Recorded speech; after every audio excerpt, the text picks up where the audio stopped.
Düğün mevsimlerinin başlaması, mobilya sektöründe, beyaz eşya sektöründeki piyasaların canlanması ve hareketliliğin olması için taksit sayılarında yeniden bir düzenleme yapılması lazım. Birçok üründe biliyorsunuz 9 taksiti geçemiyor. Ancak geçen yılki maliyetle bu yılki maliyet veya işte düğün paketi dediğimiz mobilya sektöründe 3 kat, 3,5 kat fiyatlar arttı. Yani 30-40 bin liraya çıktı 10 bin liralık düğün paketi. Dolayısıyla gençlerin düğünlerini yapıp yeni eşya alma yerine birçok insan eski ikinci el eşyalara yönelmeye çalışıyor.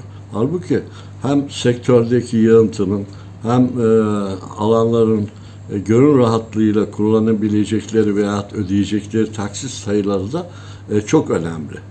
Böylelikle piyasaların canlanması, ekonominin güveninin devam etmesi önemli. Biz bu açıdan diyoruz ki beyaz eşya başta olmak üzere mobilya sektöründeki bu hareketliliğinin kazanması sanayi sitelerinde de iş hareketliliği getirecek. Dolayısıyla istihdama katkı koyacak. Aynı zamanda ihracat ürünleri olan mobilya sektörü, dünyada ülkemizdeki mobilya sektörü, beyaz eşya sektöründeki ihracat da çok önemli.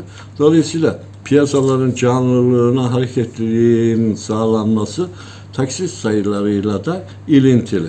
Tabi bu arada yine alternatif bankalar tüketici kredilerinde yeni evlenecek çiftler için faizleri düşük, ödenebilir sürelerde kredilendirme yapılırsa zaten satıcı ile alıcı arasındaki bu dengenin kurulmuş olması ekonomide de sıcak paranın piyasaya intikali sağlanmış olur. İnsanlar moral bulur. Alım güçlerine göre mobilya seçenekleri, beyaz eşya seçeneklerindeki artış sağlanır. Hem mevsimsel olarak hem de bu 2 yıldır pandemi sürecindeki ötelenen yaklaşık 1 milyon civarında beklediğimiz düğünlerde bu sektörün hareketli bir şekilde amaçlarına uygun evlerini döşeyebilirler diye düşünüyoruz ve bunu da talep ediyoruz.